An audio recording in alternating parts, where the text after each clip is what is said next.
Hey everyone, welcome back to Tuesday Tea with me, Melissa Levine, and Alicia Bowker Mudrock. We are so excited. I'm actually really personally super excited about this episode. As you know, we've been talking a lot about this idea of summer of self, and we're kind of wrapping that up this month with just okay, great. Like you have all these things, you've stepped into your power, you've claimed, who you are loud and proud. And now the school year starts again and all this stuff is happening. And now how do I continue my momentum of really leaning into this leading lady energy and who I am unabashedly and without apology? And so we're going to get started in just a minute. But before we get started, I have to introduce our lovely guest for today. We are joined by Aquabah Gonney Buckner. She is a personal and very dear friend and colleague of mine. And I'm going to let her introduce herself because nobody can introduce her better than her. Good morning. Hello, wherever you are. My name is Aquabah Gonney. I am the CEO and founder of Lead with Leaders LLC. Where I focus on executive leadership coaching, professional development, and consulting. And so my main role is to help principals find joy in leadership. The work is really hard. It's very challenging. I was a former school principal in Chicago public schools, and it was a lot. And so leaders need a lot of love, and that's what I'm here to do. I help them find that joy so that they can stay in the work and sustain the work. A little bit more about me. I'm also an illustrator. My cousin Solange and I started a book company called Asa Books. We are the home of self-published children's books where we talk about things like colorism and nature and all things in between. It was inspired by our grandmother, Angeline O'Neill, who was a very proud paraprofessional in the education field. And so this is our little love note to her. That's awesome. Which is awesome. Also wife and mom of two little people, 5 and 3 years old. So the juggling and all things self-care, it has to happen. Yeah. Yep. You do it all. I love that. A little bit of everything. That's so cool. I love that creative piece too. It's so important, I think, in like our types of field. I'm a therapist by trade, and Melissa's in education. I think that we get creative in our work in a certain way, but I think it really helps to have other like creative outlets to do things with, because our work can be so heavy and there are a lot of rules, as there should be in some of these professions, but sometimes it feels very constraining. So I love that like freedom piece. The Sagittarius in me like loves to be free. So I have found other ventures to be free. This one's a Scorpio. I cannot be boxed in. Please don't do it. No, you cannot. Yeah. Yes. I will not. I love it. Yeah, that's a really good point. I love that too. I think that was a perfect segue to Gani into this like idea of you have so many different things, like just in your bio alone, like when you introduce yourself, you're explaining all of these hats you wear and all of these roles that make you who you are, right? Make up your identity. How do you still show up for yourself, or how do you still maintain some of these good habits of maintaining boundaries and making time for space for self, and kind of not thinking you're selfish when you choose yourself? Like, how do you do all of that? What are some, like, I guess what comes to your mind, and then maybe we can talk about what some practical things that you do to help everybody else. The help everybody else part is, I think I'm going to start there. Okay. When you are the type of person that tends to help everyone else, you can get caught up in this idea that there's not enough space or room for you. And so the first thing that I had to do is shift my mindset, right? Audre Lorde has a quote, and she says, caring for myself is not self-indulgence, it is self-preservation, and that is an act of political warfare. And I enter spaces knowing and trying to live that. And so me caring for myself is the best way that I can care for you. Let me pause right there, right? Yeah. So it looks like a few different things, right? You talked a bit about boundaries. One of the boundaries that I had to create is that I might not be able to show up for everybody. Might not be able to. And that's something that I had to learn how to be okay with, because it freed me from feeling like I don't have enough time for me. And and to be very honest, that's everybody. I'm not always going to be able to show up 100% as a mom, as a wife, as a coach, what I have to do is balance when Yes. do I show up at 100%? Because if you show up 100% for everyone else, you have nothing left. And so that for me was an important message. And it doesn't mean that I'm not still a great wife or mom or, businesswoman. It means that I got to hold a little bit in reserve. The other thing for me that I think was really helpful is I take time just for me. I think somewhere along the line in motherhood especially, I felt like I lost myself, where I just did not do the things that I know made me me prior to all these extra roles and titles. And I had to get back to that.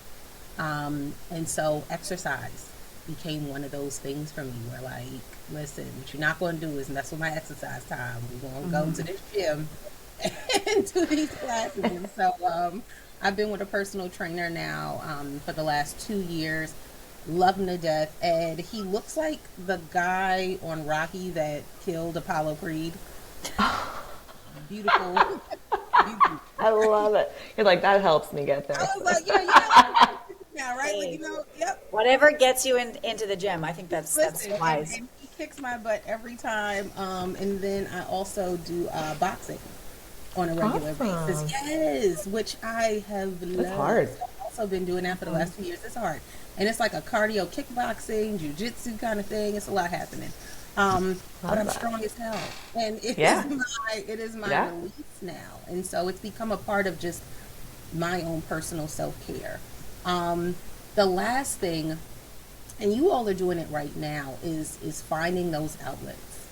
So, this becomes healing, just this kind of space, to be with other women, to be able to just talk, sit and powwow. So, honey, sign me up for a good brunch, a girls trip. This upcoming weekend, I'm going with 12 of my sorority sisters to the Woman Evolve conference out in Atlanta. And it's like a spiritual journey that we're all going to go on together. Like, take the time for that because you need it. Yeah, I love that. I also like this idea of when you're saying we can't give 100% to everybody. And I also, to take that even a step further, I think something to remember is we're not supposed to be everything to everyone. Yes. So we often, I think, put this pressure on ourselves, like I have to be like, for y'all, the best mom, and I'm the mom, and I have to be the best coworker and the best partner, and I have to fill everyone's needs and all the things. But that's impossible just in general, right? Like, I work with a lot of moms, and I think that idea of feeling guilty to take time or to step away, but I'm like, but you're actually gifting your kid something because they need other people in their lives too, because you can't give them everything. And not because you're a bad mom, you're going to give them all the best parts of you as their mom, but they need other influence and other examples and other exposure to people and other chances to be cared for and learn from. That stuff you can't give because you're just you, and that's nothing to apologize for. But I think we have this weird expectation for ourselves that we are like the keeper of all the things for everyone, and we're just not, right? And I think that frees it up on another layer too. If I can only be what I can be to someone, which is enough, but they need other people too, I'm not trying to fill those roles inauthentically and like set everyone up for failure, kind of a thing, That's a really good point.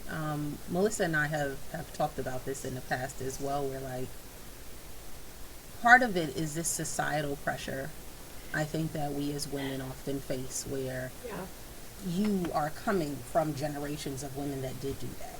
And so that's now what you're modeling. And to me, I'm a really, I believe in breaking the cycles. And so you showing up in a different way is going to set your daughters up for better success. It's going to set your son up for better success in their relationships and future lives as adults or whatever they do. Because you're teaching the things that you might not have been taught. And so it makes it a lot harder to navigate, but if you are really intentional about it, you help them in the long run. I love that you brought that up. I was thinking about that too, Leash, when you were saying like it's good for your kids to like have other influences. That's true. And it's good for your kids to see you modeling healthy boundaries, because we're teaching our kids implicitly or explicitly what they should do or shouldn't do, right? And I think about that a lot. I think it's really important to be around people that help enforce those things too, and like support you in your journey. We've talked a lot about this, Aquabah, in like in our topics, and this comes up all the time with women, of like, you need to surround yourself with women that like uplift these and like support and affirm these decisions, because we are like societally like wired and like socialized to act and feel certain ways, right? But I also think an extra layer is like, in your choosing of a partner, you should choose someone that does also do that. I was just telling someone the other day that like, I was in a relationship for many years where my children would walk past him to come to me sitting on the toilet. Now, that's fine. I think that happens all the time, because sometimes kids just want their mom, and there's nothing wrong with that. And never did my partner say, please let your mom poop in peace. Just ask me, right? Like that. I mean, and I shouldn't say never. Like, that did not happen. That was not the norm. And now I am in a relationship where he will stop them and say, your mom will be out when she's out. What do you need? Or you can wait. Those are your two choices, right? And so just like having another person in your life to like affirm and support, not only to help your kids realize that like they're not the center of the attention all the time, and that's okay, and your mom sometimes needs to like have a 5 minutes to themselves. Also just like affirming you and like breaking those cycles. It's hard to break cycles because it feels really uncomfortable, and it feels really like opposite to what you should be doing, particularly if it's like generationally like passed down, right? So I'm wondering too about, I'm thinking of that just as me, as like a woman of color. I'm wondering like, there's probably like a lot of other layers there into like the things that you've had to do, or like the ways you've had to show up. I thought when you read that quote by Lorde, how radical that is to show up for yourself as a woman in general, let alone as a Black woman. And so I don't know, feel free to share what you feel like sharing, but is there something that, you know, you might want to touch on? Because I think that's important to note the differences between the ways we show up and like our parts of our identity, and like the way they show up and the way they make things sometimes more difficult. So one of the things, so the quote in particular is a part of, I say it in self-care, professional development, that I give for principals, that I give for families and parents. And oftentimes, and I'm going to speak specifically about Black women, because that is what I identify as. Black women feel like the cleanup people in their careers, in their families, everyday lives. It's I'm going to now come in and have to clean up someone else's mess. Prime example, I've been offered jobs where a person came in, wrecked everything, right? Morale is down, culture and climate is off, people want to leave, and Aquabah, can you come in and now fix all of it? That, I think, tends to be the case for a lot of Black women in particular, and I will not speak for all Black women, but for me, I think like that level of pressure creates this feeling like you have to always be that person. Getting the hardest job, the hardest team, the kids, if you're a teacher, that, you know, I'm going to get the kids every year that no one else knows how to reach. It is mentally, emotionally, physically draining. And it can leave you feeling like there is literally nothing left to do. And so I think for a lot of Black women, I won't even get into relationships yet, for a lot of Black women having to carry the load, it makes it where you can never get into, y'all heard of this, the soft girl era. You know, I want to be in my soft girl era where, you know, things are light, easy breezy, okay? You can never get there though if you're always in this place. And so I will give kudos to my husband, in particular, because very similar to what you said, you know, my kids, if they walk past him and they try to come to me, he'll bring them right back. That's right. Come here. What were you about to say? Your mother's working. Your mother's doing it. Like, and I appreciate that, because it helps me to not feel the pressure of feeling like I always have to show up. Yeah. That like, if I don't do it, then it's not going to get done. And then if he is dropping the ball on it, we can have really good conversations about it, and it doesn't end in like, oh, you know, I think you're a horrible person. It's like, no, hey, I need you to step up in this way because my needs have changed. I started a doctoral program in January where I'm getting my doctorate in educational leadership with a superintendent endorsement. It's time consuming. It's a lot of reading. It's a lot of, right? Yeah. I was like, on top of everything else, she's getting her doctorate. You have enough on your plate, you wanted No to big add. deal. Baby, it's, and I got even more add-on to that, but that has been such a huge shift for our family where, he's had to show up in a lot of different ways because I don't have the time. Yeah. But how cool for you to show, both of you, to show your kids this like family dynamic that works for you all, and that like you're not less, or he's not less, because you're taking on these roles that maybe aren't like typical roles, but it's like whatever works, and however the family is able to function as a healthy unit, and everyone's getting like what they need. That's so powerful, and even that is like a radical act, and like breaking generational you know, curses, for lack of a better word, but like, you know, just issues that I think that's so powerful. That's amazing. Yeah, and I think just even in general, it goes to this idea of when we're keeping up momentum, keeping up thinking about ourselves. Like I do a lot of Pilates, I teach Pilates too, and the thing I like to tell everyone is like, every day you show up with a new body. Your body is not the same any given day.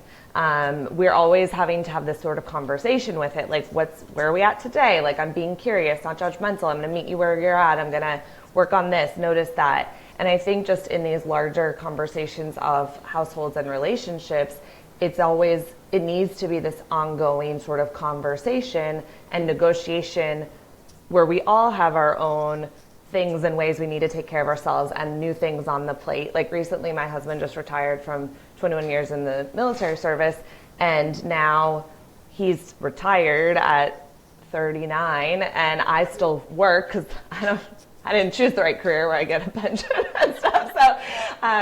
But like we've had to switch what we expect each other to do throughout the day, because he has more time and space for certain things that I don't, and like that's been this new part of our relationship of just like, how do we all feel like we're not dumping, or someone isn't just taking on more than the other in a way that doesn't feel fair. But what does equality look like in this chapter, right? Like I'm still full-time working, and he's working too in other capacities, but like very more part-time. So even that has been this interesting conversation but we still need to get our needs met. We still need to show up for ourselves, show up for each other. How do we negotiate that? So I think that idea of like curiosity and conversation and communication, first and foremost with ourselves, so we know what we're asking for or what we need or what's important to us, but then figuring out how to articulate that to our support systems and figure out how that can best be met, and everyone feels like they are happy with the plan, right? Because there will be some compromise and negotiation. We have different competing needs, but it doesn't mean like we always have to be at the bottom of the list, or we always have to just forego our stuff. Like you could have maybe said, well, it's not the right time to do my doctoral program. I have kids, I'm my husband, I don't know, like I'll just do it later, right? But that wouldn't be fair to you, because why is their comfort more important than you doing this important thing for yourself? But also acknowledging the sacrifice it will take and what that means for everyone else, and how does that still work, right? Like it's not impossible. I just think it really needs to be a conversation that we're having. And I think sometimes we're afraid to have those conversations because they're uncomfortable or whatever else, but we can really miss out on some really good stuff that might have been really possible, right? I think we're also afraid to have the conversations, to your point, because we're afraid of the other person's reaction. Mm-hmm. So if I put myself out there and I say what I need, and then they're still not meeting my needs now, that can be a scary place to be. Mm-hmm. Yeah. Now you gotta have a different kind of conversation. Yeah, for sure. Right. And some of us aren't ready for that. And so this is also, you know, it can open a can of worms that you also got to be ready for. Not everyone's partner might be willing to bend and be flexible Yeah. and make the necessary changes, and that's a different dynamic. My husband Right. and I, we've been through our fair share of ups and downs. We've been together now for 13 years. Yeah. 9 years married, and Lord knows marriage counseling saved us. Because at one point we were like, listen, not getting your needs met, neither am I. Yeah. But it helped us to be able to learn how to communicate in a way where we could say, hey, here's what I need, and the other person understands it's really serious for us. And sometimes that's the thing where women, especially, I think, might say, hey, I need you to show up in this way, and the person goes, oh, yeah, okay, and they don't take it seriously, and you don't make any changes, and that's devastating. You know, 'cause now you're stuck. Where do you go from Right. Right. Yeah, I think that's why, Right. to your point, Leash, like those ongoing conversations are really important, right? Like we can't just say one time, like, oh, this is what I need, this is what you need. Okay, cool, right? I think it requires like checking in on how you feel, and obviously part of that's like self-awareness and like really being in touch with what you need and who you are and what's making you feel, act, whatever, right? Think certain ways. But then it's also like having those touch points along the way of like checking in, because listen, needs change. Like there's a reason that a lot of people Yeah. end up, you know, splitting up, because they realize that they're growing on these like totally opposite paths. Now I think it's 100% like it can work that you do grow on parallel paths. But it does require a certain level of like attention to your relationship and checking in and, Right. you know, making sure that, are you happy? Are you getting your needs met? Like, how are you feeling? And I don't think enough of us have those conversations. And to your point, Gonney, sometimes we just have them way too late. And then we're like, oh, well, I'm not interested now in making this work because like my needs haven't been met for so long.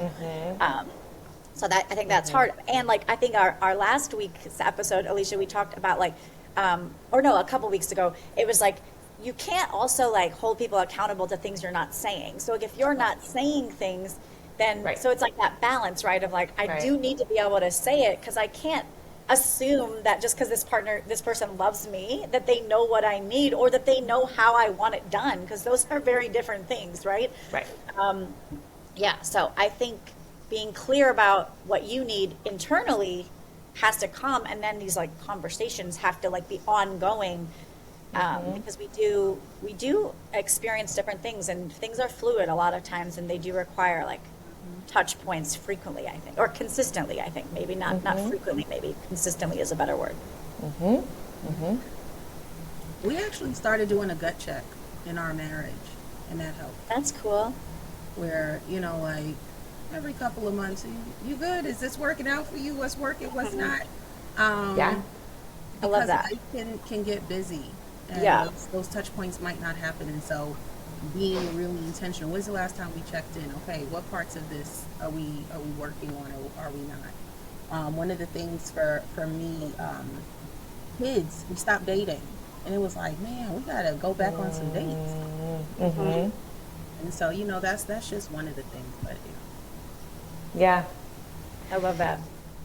And I think, like, as a last wrap up from that piece too, that idea that it can be scary to actually assert a want, a need, or ask, because then it's now in someone else's court.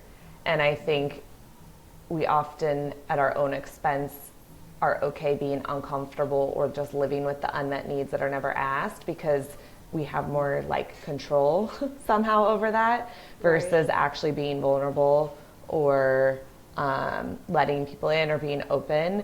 And then we don't get to control what the response always is.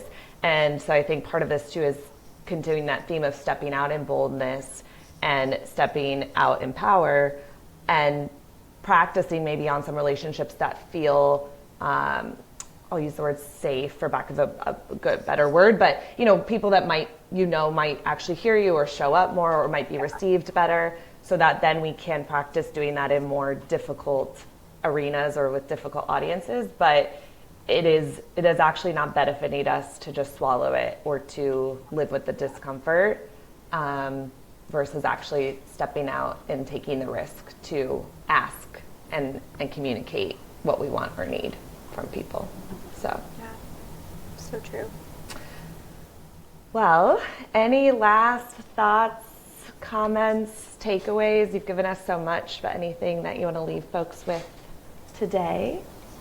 Oh, well, so there's something to be said about having an idea in your head around what's going to work for you. In terms of taking care of yourself, making the time for you to be able to, put in play and in practice some of the things that will make you feel whole and feel like, hey, listen, I'm taking good care of myself. It's another thing to make it a habit. And so being intentional about how you are building this as a habit is going to be key, right? So I don't know if that looks like journaling for you or recording yourself or putting things on your calendar. But in order for it to be a habit, you have to have some kind of system in place to hold yourself accountable to this. Everything will get in the way, especially when you're trying to take care of you. Everything will get in the way. Yeah. And we can end up slipping back into really bad habits if we're not really intentional. And so if I could leave you with anything, find the thing that is going to hold you accountable to making this a practice, because you need it as women. We need it. Me too. And no one's going to prioritize self-care for you but you. It's just, and people love you. They do. They love you. And yet they're still not going to self-care, to prioritize your self-care. So you have to do it. You have to be the person that goes, no, I can't do this, or yes, I'll sign up for that because it's something that fills me. Not look for other people to do that for me, because it'll never happen. Yeah, that's a great point. And I love how you brought it back to like the habits, because that's how we're going to sustain this change long term. That's awesome. Amazing. It's been such a pleasure, Aquabah. Thank you so much. Is there any last places that people could connect with you, or that you are working on that you want to share with folks? So, couple of things. So I am on Instagram. You can just follow Lead with Leaders LLC. Find me on LinkedIn, Aquabah Gonney. I'll drop all my information in the chat. But it has been a pleasure. I appreciate you all. And I'm looking forward to seeing where you all go with this. Yay! Yeah. Thank you. Look forward to bringing me back. I had a good time with you. Yeah, we'll definitely keep you on the list. You'll be back. Yes. Well, thank you all. Hope you guys have a good rest of your Tuesday. We'll see you later. Bye, everyone.